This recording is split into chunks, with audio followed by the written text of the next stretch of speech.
Good morning students. कल हम लोगों ने संबंध बोधक अव्यय को पढ़ लिया था, उसके भेदों को पढ़ा, मगर उनके अव्यय शब्दों को पढ़ा। परिभाषाओं के साथ पढ़ना अभी बाकी है, जिसे हम लोग पढ़ेंगे, जिससे आप लोगों को यह ज्ञात है कि संबंध बोधक अव्यय के 12 भेद हैं और उनकी परिभाषा भी आपको ज्ञात है। परिभाषा जो अव्यय शब्द संज्ञा या सर्वनाम के बाद आकर वाक्य में अन्य शब्दों के साथ संबंध प्रकट करे उसे संबंध बोधक अव्यय कहते हैं। ठीक है, अब आप देखिए संबंध बोधक के 12 भेद, उनकी परिभाषा और उनके कुछ उदाहरण। ठीक है, जितने अव्यय शब्द हैं मैंने जो लिखवाए उनके सबके उदाहरण तो नहीं दिए जा सकते हैं क्योंकि अभी समय की कमी है, लेकिन कुछ उदाहरण समझने के लिए पर्याप्त हैं जो आप देखें। जैसे बोर्ड पर लिखा हुआ है, सबसे ऊपर आप देखिए यहाँ पर है कालवाचक। सबसे पहला भेद है कालवाचक। इसकी परिभाषा में आप देख रहे हैं कि जिन अव्यय शब्दों से समय का बोध हो उसे कालवाचक संबंध बोधक अव्यय कहते हैं। ठीक है, जिन अव्यय शब्दों से समय का बोध हो उसे कालवाचक संबंध बोधक अव्यय कहते हैं। उदाहरण में आप देखिए, समय का बोध कराने वाला उदाहरण है, जिसे लता सरला से पहले आई है। लता सरला से पहले आई है, तो यहाँ पर समय का बोध करा रहा है कि लता पहले आई है। किससे आई है? सरला से। तो यह जो पहले शब्द है, पहले अव्यय शब्द है, यह लता और सरला का संबंध बता रहा है एक दूसरे से, न कि इसका संबंध क्रिया से है। अगर ऐसा होता कि लता पहले आई है तो वह क्रिया विशेषण हो जाता। लता पहले आई है तो वह क्रिया विशेषण हो जाता, लेकिन यहाँ पर है लता सरला से पहले आई है, तो यहाँ पर यह संबंध बोधक अव्यय, क्योंकि यहाँ पर यह जो है सरला से पहले, तो यह पहले सरला के लिए आया। ठीक है, लता सरला से पहले आई। दूसरे में आप देख रहे हैं ट्रेन समय से पहले आ गई। तो यहां भी अगर ऐसा रहता कि ट्रेन पहले आ गई तो यह भी क्रिया विशेषण हो जाता, लेकिन यहाँ पर है ट्रेन समय से पहले आई। किससे पहले आई है? समय से पहले आई। ठीक है, इसलिए यहां भी यह संबंध बोधक अव्यय के रूप में है हमारे सामने। शब्द वही होते हैं क्रिया विशेषण में और संबंध बोधक में, बस उसका प्रयोग बदल जाता है। तो जब यह संबंध बोधक अव्यय, वही शब्द जब आता है विभक्तियों के साथ और दूसरे अन्य वाक्य के अन्य शब्दों के साथ संबंध प्रकट करता है, तो संबंध बोधक अव्यय कहलाता है। ठीक है, अब आप दूसरे नंबर पे देखिए स्थानवाचक संबंध बोधक अव्यय। यहाँ पर आप देखिए, जिन अव्यय शब्दों से स्थान का बोध हो उसे स्थानवाचक संबंध बोधक अव्यय कहते हैं। जिन अव्यय शब्दों से स्थान का बोध हो उसे स्थानवाचक संबंध बोधक अव्यय कहते हैं। ठीक है, इस उदाहरण में आप देखिए, स्थान का बोध कराने वाला उदाहरण आपके सामने है। लता सरला के पीछे खड़ी है। लता सरला के पीछे खड़ी है, तो यहाँ पर स्थान का बोध करा रहा है। सरला कहाँ खड़ी है? लता के पीछे खड़ी है। लता सरला के पीछे खड़ी है, तो यहाँ पर लता सरला जहाँ खड़ी है वह एक स्थान मान लिया जाए, स्थान का सूचक है, तो लता सरला के पीछे खड़ी है। फिर दूसरा उदाहरण है, स्कूल के पास ही मेरा घर है। मेरा घर स्कूल के पास ही, स्कूल के पास ही मेरा घर है, यहाँ भी स्थान का बोध हो रहा है। इसके बाद तीसरे नंबर में है दिशावाचक। तो परिभाषा के तौर पर देखिए, जिन अव्यय शब्दों से दिशा का बोध हो उसे दिशावाचक संबंध बोधक अव्यय कहते हैं। उदाहरण में आप देख सकते हैं, नदी की दाईं ओर ही रहना। नदी की दाईं ओर ही रहना, इससे दाईं दिशा का बोध हो रहा है। ठीक है, दूसरा उदाहरण देख सकते हैं, घर के उस पार जंगल है। घर के उस पार जंगल है, वहां भी दिशा का बोध हो रहा है, इसलिए संबंध बोधक अव्यय दिशावाचक है। इसके आगे आप देखिए 4 नंबर में साधनवाचक है। इसकी परिभाषा में आप कह सकते हैं जिन अव्यय शब्दों से साधन का बोध हो उसे साधनवाचक संबंध बोधक अव्यय कहते हैं। उदाहरण में आप यह ले सकते हैं कि आपके आने का समाचार रघुवीर के द्वारा मिला। किसके द्वारा मिला? रघुवीर के द्वारा मिला। तो यहाँ पर द्वारा जो है संबंध बोधक अव्यय है। इसके आगे है उसके सहारे यह काम होगा। उसके सहारे यह काम होगा, तो यहां भी हम साधन का बोध करा रहा है। इसके आगे 5वां है विरोधवाचक संबंध बोधक अव्यय। इसकी परिभाषा में कह सकते हैं कि जिन अव्यय शब्दों से विरोध व्यक्त हो उसे विरोधवाचक संबंध बोधक अव्यय कहते हैं। ठीक है, जिन अव्यय शब्दों से विरोध व्यक्त हो उसे विरोधवाचक संबंध बोधक अव्यय कहते हैं। उदाहरण में देख सकते हैं उसके विरुद्ध मत बोलो। उसके विरुद्ध मत बोलो। आप थोड़ा सा और आगे बढ़ा करके देखेंगे तो दिखाई देगा।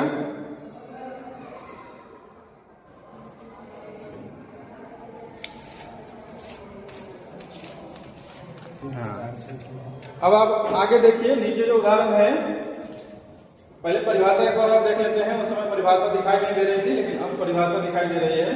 तो परिभाषा देखिए, जिन अव्यय शब्दों से विरोध व्यक्त हो उसे विरोधवाचक संबंध बोधक अव्यय कहते हैं। देखिए विरोधवाचक की परिभाषा, जिन अव्यय शब्दों से विरोध व्यक्त हो उसे विरोधवाचक संबंध बोधक अव्यय कहते हैं। उदाहरण के तौर पर ले सकते हैं उसके विरुद्ध मत बोलो। उसके विरुद्ध मत बोलो। यहाँ पर जो विरुद्ध शब्द आया है यह विरोधवाचक संबंध बोधक अव्यय है।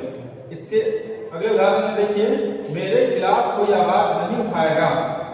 मेरे खिलाफ कोई आवाज नहीं उठाएगा। तो यहाँ पर जो खिलाफ है, खिलाफ शब्द यह विरोधवाचक संबंध बोधक अव्यय है। ठीक है, अब आगे वेदों को देखते हैं। अब आप देखिए यहाँ सबसे ऊपर जो 6ठा भेद है सादृश्यवाचक है। सादृश्यवाचक संबंध बोधक अव्यय, इससे समानता का बोध होता है। परिभाषा में देख रहे हैं ऊपर, जिन अव्यय शब्दों से समानता का बोध हो उन्हें सादृश्यवाचक संबंध बोधक अव्यय कहते हैं। उदाहरण में आप देखिए, किरण की तरह सीमा भी सुंदर है। किरण की तरह सीमा भी सुंदर है। तो यहाँ पर जो तरह आया है यह सादृश्यवाचक संबंध बोधक अव्यय है। दूसरा उदाहरण है राकेश मेरे मुताबिक ही काम करता है। राकेश मेरे मुताबिक ही काम करता है। तो जो मुताबिक शब्द है यह भी सादृश्यवाचक संबंध बोधक अव्यय है। इसके आगे है अगला भेद जो 7वां है हेतुवाचक है। हेतुवाचक को कारणवाचक भी कहते हैं, लेकिन कई किताबों में हेतुवाचक कारणवाचक दोनों अलग अलग भेद के रूप में होते हैं। अब आप देखिए कि परिभाषा के रूप में जिन अव्यय शब्दों से कारण का बोध हो उसे हेतुवाचक संबंध बोधक अव्यय कहते हैं। इसके उदाहरण में आप देखें, उसने मेरे खातिर अपना घर छोड़ दिया। मतलब मेरी वजह से अपना घर छोड़ दिया। अर्थ वही निकलता है उसने मेरे खातिर अपना घर छोड़ दिया। तो यहाँ पर जो खातिर शब्द है यह हेतुवाचक संबंध बोधक अव्यय है। दूसरा उदाहरण है, मेरे अतिरिक्त कमरे में कोई नहीं था। मेरे अतिरिक्त कमरे में कोई नहीं था, यह भी हेतुवाचक है। अगला उदाहरण देखिए, अगला भेद देखिए, सहचरवाचक है। सहचर का मतलब होता है साहचर्य, मतलब साथ। तो परिभाषा में आप ले सकते हैं कि जिन अव्यय शब्दों से संग साथ का बोध हो उसे सहचरवाचक संबंध बोधक अव्यय कहते हैं। जैसे पहला उदाहरण है, वह मेरे साथ घर आया। वह मेरे साथ घर आया। इसमें आप देखिए साथ शब्द आया है। दूसरे में आप देखिए, चादर समेत तकिया भी उठा लो। यहाँ पर समेत आया है, यह भी सहचरवाचक संबंध बोधक अव्यय है। अगला भेद है विषयवाचक। विषयवाचक की परिभाषा में यह कह सकते हैं, जिन अव्यय शब्दों से विषय की जानकारी हो उसे विषयवाचक संबंध बोधक अव्यय कहते हैं। उदाहरण के तौर पर पहला, गांधी जी के बारे में बहुत कुछ कहा गया है। यहाँ कुछ तो नहीं है, लेकिन अब मैंने जोड़ दिया अपनी ओर से। तो गांधी जी के बारे में बहुत कहा गया है। तो यहाँ जो बारे में लिखा हुआ है यह हो गया विषयवाचक संबंधबोधक अव्यय। दूसरा उदाहरण है मोहन के संबंध में बात करने आया हूं।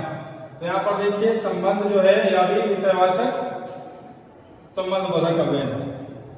अगला भेद है तुलनावाचक। तो इसकी परिभाषा देखिए, जिन अवयव शब्दों से तुलना का बोध हो, जिन अवयव शब्दों से तुलना का बोध हो उसे तुलनावाचक संबंधबोधक अव्यय कहते हैं। उदाहरण में देखिए, श्याम की अपेक्षा राम ज्यादा होशियार है। श्याम की अपेक्षा राम ज्यादा होशियार है। तो यहाँ पर एक तरह से तुलना ही हो रही है राम और श्याम के बीच, राम से श्याम की तुलना हो रही है। अगला उदाहरण है उसके सम्मुख खड़ा रहने की तुम्हारी औकात नहीं। तो यहाँ भी समानता मतलब तुलना का ही बोध हो रहा है। ठीक है, उसके सम्मुख खड़ा रहने की तुम्हारी औकात नहीं, यह भी तुलना का ही बोध करा रहा है। तो आप यहाँ पर जो सम्मुख शब्द देख रहे हैं ऊपर वाले में अपेक्षा शब्द, यह सब तुलनावाचक संबंधबोधक अव्यय है। इसके आगे जो भेद है वह है संग्रहवाचक। आगे जो है संग्रहवाचक है, इसकी परिभाषा देखिए, जिन अवयव शब्दों से संग्रह, समूह या पूर्णता का बोध हो उसे संग्रहवाचक संबंधबोधक अव्यय कहते हैं। उदाहरण आप देखिए, उदाहरण में पहला उदाहरण है रात भर बारिश होती रही, एक समय से दूसरे समय तक, यानी यहाँ पूर्णता का बोध हो रहा है। ठीक है, ज्यादा से ज्यादा समय का बोध हो रहा है। इसके बाद दूसरा उदाहरण है, यहाँ पर जो है रात भर, यह जो भर शब्द आया है यह संग्रहवाचक के लिए आया है। दूसरा शब्द देखिए, आप दूसरा उदाहरण देखिए, दूसरे में है वह सुबह तक पढ़ता रहा। यहाँ पर तक शब्द जो है यह भी संग्रहवाचक संबंधबोधक अव्यय है। अगला भेद है व्यतिरेकवाचक। देखिए तो ये वाला दिया हुआ है उजला है, उजला लाइट वाला, देखो ना हम जा रहे हैं। ठीक है, ठीक है। अब आप देखिए, आपको दिखाई देगा नीचे है व्यतिरेकवाचक। इससे पहले दिखाई नहीं दे रहा था, दिखाई देगा।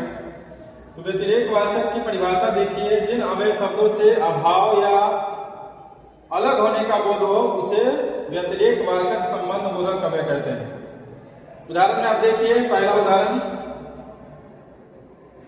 वह राम के बिना जी नहीं सकता। वह राम के बिना जी नहीं सकता।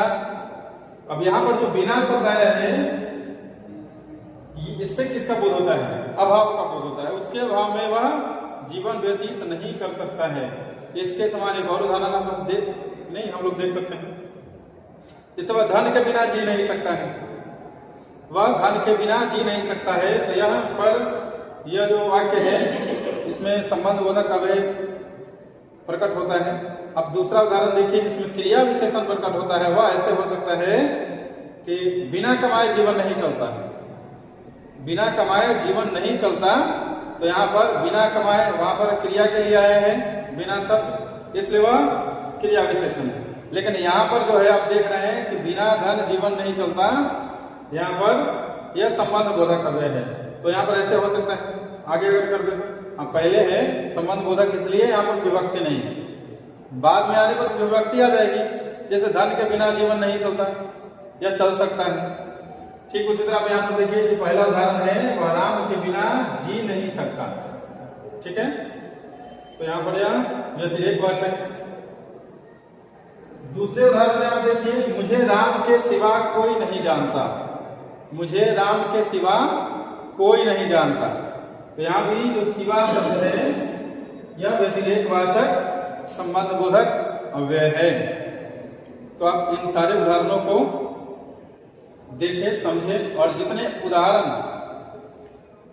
उदाहरण क्या लिखवाए गए थे, उदाहरण तो बताए ही गए थे, साथ ही साथ उसके अव्यय शब्द लिखवाए गए थे। सारे भेदों के लगभग 10-5 से ऊपर ही अव्यय शब्द लिखवाए गए थे। प्रयास करें कि उनसे हम और उदाहरण बना सके, वाक्य बना सके, उसे वाक्य में इस्तेमाल कर सके। जब इस्तेमाल करना आ जाएगा तो संबंध बोधक आप पूरी तरह से समझ जाएंगे। बस उनका इस्तेमाल ही सीखना है हमें। ठीक है, अब एक बार और देख सकते हैं सारे भेदों को, जिसे मैं आपको याद दिला देता हूं।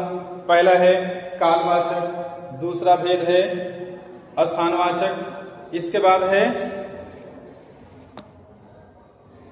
दूसरा भेद स्थानवाचक है, तीसरा भेद है दिशावाचक, चौथा भेद है साधनवाचक, पांचवा भेद है विरोधवाचक, छठा भेद है सादृश्यवाचक, सातवां भेद है हेतुवाचक, आठवां भेद है सहचरवाचक,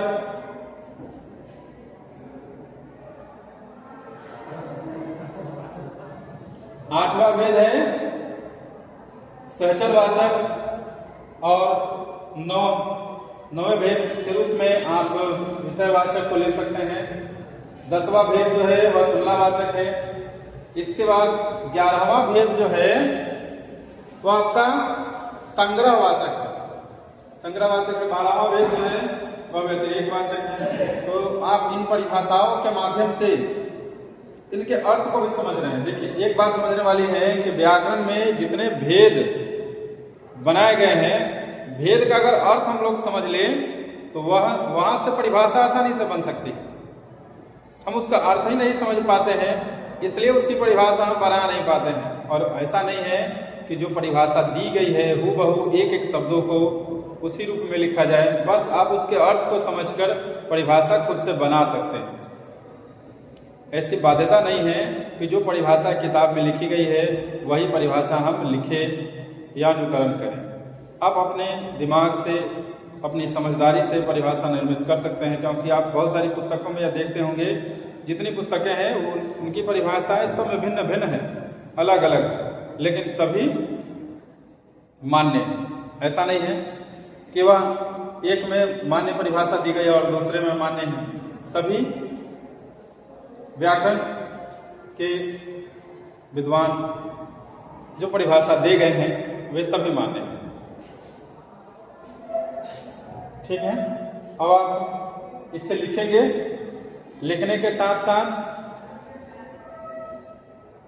याद भी करेंगे और कॉपी में साफ सुथरा लिखेंगे। तो आप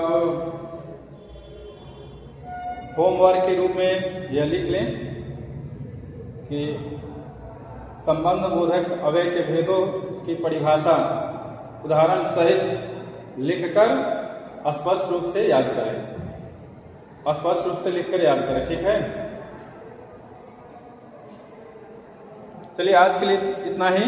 कल आप लोगों को समुच्चय बोधक अव्यय बताया जाएगा, समझाया जाएगा, आप उसे सीखेंगे और इसका PDF भी चला जाएगा। ठीक है, चलिए तब तक के लिए धन्यवाद।